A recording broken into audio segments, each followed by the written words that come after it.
I'm sure we all see the odd Tesla driving about on the roads, don't we? Usually accompanied by drivers with this sort of face.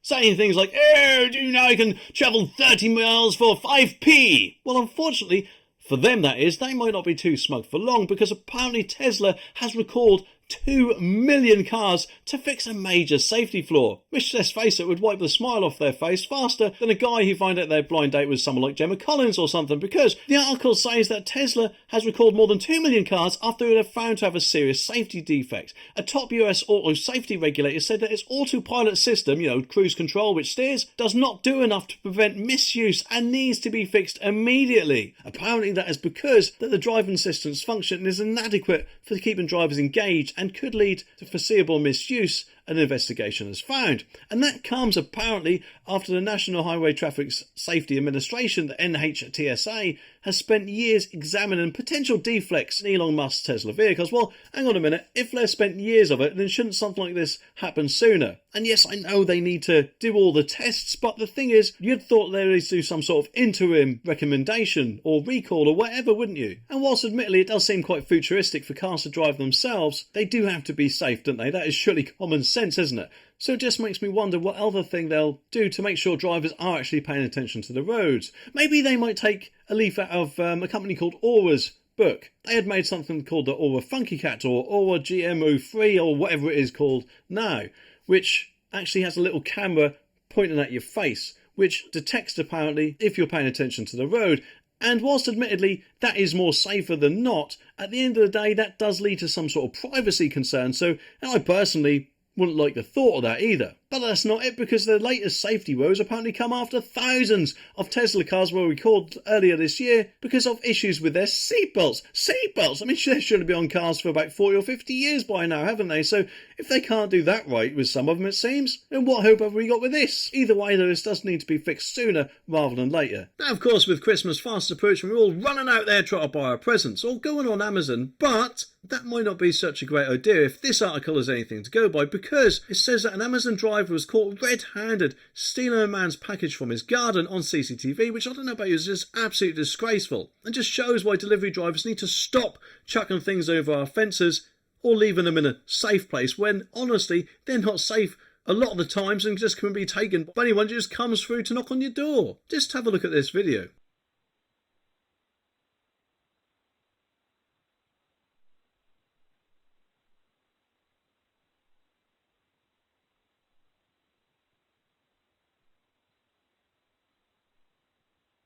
Of course, I don't know about you, but I personally think it's just absolutely disgraceful. It just makes me wonder how much of a hard job that guy would have had about getting his money back from Amazon if he didn't have the CCTV installed. Because let's face it, Amazon more than likely would have denied such a thing would happen and probably insist on the crime number and a police investigation before they would, I'm guessing, admitted what had happened. And obviously at the end of the day, no company wants to think they're employing thieves, do they? So hopefully this guy will at least face disciplinary action, if not the sack. It is quite lucky though that the first package was also apparently delivered by Amazon, because they would have known exactly how much that product was worth and also have a photograph of that product where it actually was. So they couldn't really contest how much it was actually worth. It does make me wonder though what excuse the delivery driver would say. Maybe, I don't know, he was picking it up because it was some sort of return. Although to be honest, I doubt he'd exactly get away with that. Though it is things like this which make you think just how safe it is to be shopping online nowadays, doesn't it? And maybe all companies should offer an option where they're not allowed to chuck stuff over the fence or leave stuff in certain places or whatever. But don't worry, because Amazon have said that we have high standards for delivery service providers we work with and how they serve customers. We are investigating.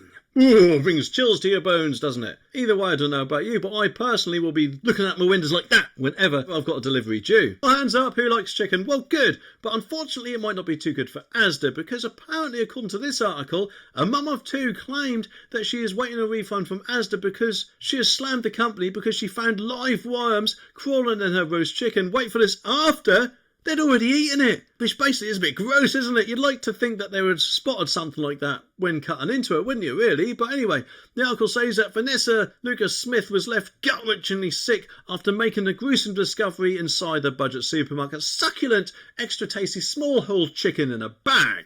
The disgusted 44-year-old, to be honest I'm not surprised, had eaten the worm-infested £4.40 meal with her 2 kids and ex-husband on Monday last week. But disaster struck when Vanessa's former partner wept to serve up a second portion and saw the creepy critters. But Asda has apparently claimed that, I can need my David Attenborough voice here, that the creatures are larvae of the little beetle, also known as the duckling beetle or little mealworms. And they are basically pests that carry Salmonella, E. coli and the avian flu. It is apparently believed that they nested in the chicken because part of his stomach wasn't removed for some reason during the manufacturing process, according to the supermarket. Well, it is good actually that they realised that, isn't it? And not actually tried to blame the customer for this. And whilst we often hear stories, don't we, that it isn't actually good to eat meat later, there are some meats that you can eat a bit later, can't you? But anyway, and as the spokesperson said, that we always want our customers to be pleased with the products that they buy from Asda. And so we are disappointed that Miss Lucas Smith has purchased a product which falls below our high expectations. We have apologised to her and offered her a full refund. Let's get this, a gesture of goodwill. A gesture of goodwill. I'd have bloody expected some sort of compensation for that, for possibly nearly poisoning my family if, you ate one of those worms and didn't notice it or something like that. Mid-conversation, of course. I mean, it's just absolutely disgraceful, isn't it? And there's just no excuse for this. I mean, surely Asda really does need to have some sort of quality check process with its suppliers with this, doesn't it? And you'd surely like to think that some sort of extra checks or measures would now be put in place to make sure that something like this never happens again. And if Asda, I don't know, is a bit too tight to give compensation, how about those extra reward points, eh? But whilst not to be outdone, Tesco's apparently also has a little problem of their own, because they apparently are recalling a Christmas dinner favourite because it might have, wait for this, moths inside. I mean, what is going on within these factories? It's just absolutely disgraceful, isn't it? We shouldn't have bugs in food. There needs to be seriously better checks, doesn't there? The article says that the China's finest apple and cranberry stuffing mix may be a staple for roast dinners, especially now with the holidays approaching, but it has been declared unfit for human consumption. I just thought it was my girlfriend's cooking, but obviously I'm wrong. An alert on the Food Standards Agency website calls for the return of 130 grams tubs of the mix, which has an expiry date of September 2024. So have a little check at your cupboards just to see. The statement says this product has the presence of insects, moths in brackets, which makes it unsafe to eat. Well, aren't they the brainy bunch, eh? I don't know what's worse, moths in your food or worms or maggots or whatever. It's just all absolutely disgusting. And these supermarkets need to be in shade of themselves, don't they? And seriously need to do better. Of course, like many of you, I remember a time where you could walk around a supermarket or actually any shop where you could spend at least a day walking around without seeing some idiot with a face nappy strapped to their faces. So unfortunately now, millennials, according to this article, apparently want lockdown measures back as COVID cases apparently soar in the UK. Well, at the end of the day, COVID, like any other condition, is a microscopic virus. Therefore, it's bound to get through any fibres of any mask or face nappy that people got strapped to their faces. I mean, how long is this crap going to go on for? It's just absolutely ridiculous. Will we ever get back to normal? For most of us, of course, we have done, but there seem to be always these group of people that won't. It's just sad, and if they're not actually going to spend the rest of their lives with a mask strapped to their face, then it makes me wonder, why are they doing that at the moment?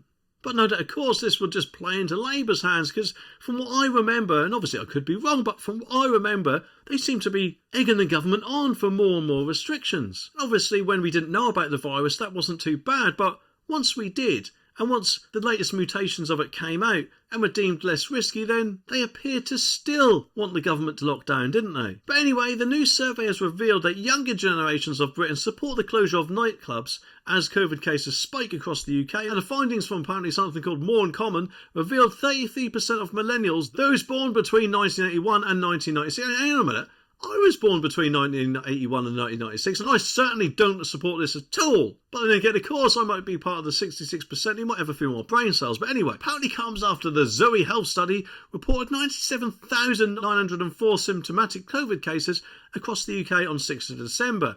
And millennials weren't the only younger generation to express the backing of the measures, as a chunk of Generation Z, or Generation Z as it's known, also agreed. Well, let's just hope the government doesn't also agree with this and actually do what they should have done, in my opinion, in the first place, and just make everything advisory. And if people want to stay at home and be isolated, then they could be. That's up to them. They could easily just turn around and say, no thanks, I don't want anyone to come and see me today, or whatever. And for any smart ass out there who says, oh, but what about people in care homes, or who require carers to visit them and things like that, presumably something could have come out where the patients would specify if they wanted someone to wear a mask or not, or restrictions placed in their house or room or whatever. But unfortunately, of course, we didn't go down that route, did we? And appeared to basically frighten the public, in my opinion, with this whole 28-day thing, which, let's face it, wasn't quite accurate, was it? Because reports came out at the time where if you died in a car accident or whatever, but had COVID who knows how long before, that got put down as COVID, which, if anything, would be more of a stretch than an obese person's diet results, wouldn't it? It appears that the government has finally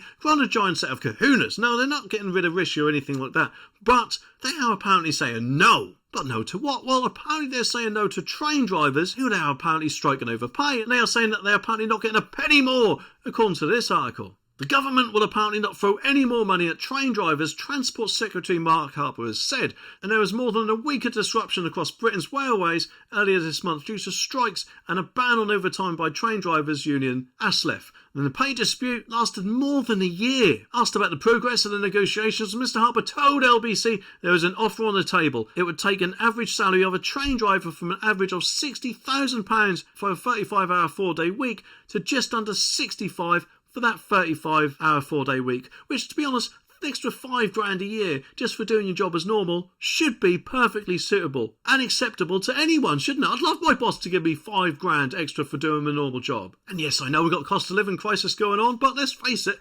£65,000 isn't exactly small change, is it? I personally think if the government had caved in on this and offered more money, then they'd say, no, that's not quite acceptable. What we want is this. And they'd just go on and on and on. And from there, wouldn't it? Like some sort of horrible game of snakes and ladders where us, the public, get the crappy end of the stick time and time again. And remember, it's not just railways and train drivers. Other companies would have then come out of the woodwork, wouldn't they? At the end of the day, the government has to stay strong with this and say, look, no, sorry, you're taking the P. It's either this or nothing. And if you don't like it, work somewhere else. Because I'm sure there'll be many people happy with a £65,000 job just for working 35 hours a week. I certainly would be, and the sooner companies know that they just can't keep going on like this, the better. Now on to PC Plonker, and I say that because according to this article, a police officer has been sacked for saying that her ex-boyfriend has been assaulting her. Well, appears her ex-boyfriend is not actually real. You'd think, wouldn't you, that surely, as a police officer, she would think that, or have some knowledge about how they investigate crimes or potential offences, and therefore something like this, that someone doesn't actually exist, would come up, wouldn't it? According to the article, PC Nadia Thurley made 14 allegations against a fictional Dan Jones, which led police to waste an extensive resources investigating the supposed crimes. The 29-year-old appeared at Hampshire and Isle of Wight Constabulary with visible injuries just 8 months after starting work there as a constable in December 2020. She told colleagues that she was attacked by a former partner. And of course, the lies continued until March 2021, when PC Thurley said that Mr Jones approached her in New Forest, telling police that he was armed with a knife.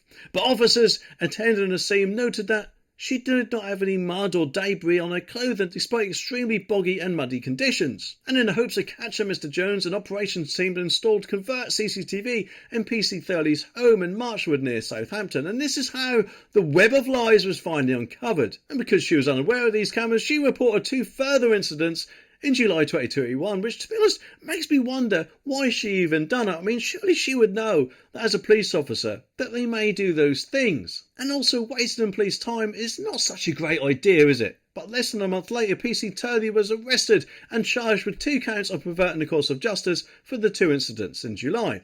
And last month, following a court case in Bristol Crown Court, a jury found her guilty of the offences, which she denied and insisted she was telling the truth. The worrying thing is, though, if she's reporting incidents like this with someone who didn't actually exist, according to this article, it does make me wonder how well she actually did her job. And let's face it, it won't look too good to the public, will it? Because a police officer should be honest and not lie about anything. I mean, they're there to do a job, a very important job, to catch bad guys, and they should do that job correctly, shouldn't they? And not lie about anything, including any crimes that they themselves report. And when this all came out, Scott Chilton, the Chief Constable for Hampshire and Isle of Wight, sacked his officer with immediate effect and without notice. He said that an officer with first-hand knowledge of victims with such horrific crimes would choose to lie about a violent assault. Whatever the reasons for these actions to deceive the police and criminal justice system, there is no doubt that it impacts the women and men who are beaten, stabbed and abused by their partners and ex-partners and look to the police to bring their perpetrators to justice, he added. And that is actually a very good point, isn't it? But the article doesn't actually say what led her to do this in the first place, apart from, of course, that she had been unwell and suffered PTSD from an incident in 2020 whereby she saw a fellow officer get stabbed. But we're talking about over a year later, and I'm obviously no medical expert, But it does seem to me that she was probably doing this for some sort of attention. I mean, obviously I could be wrong, but I myself can't think of any other reason why she'd do such a thing. And, basically just flush her whole career down the toilet.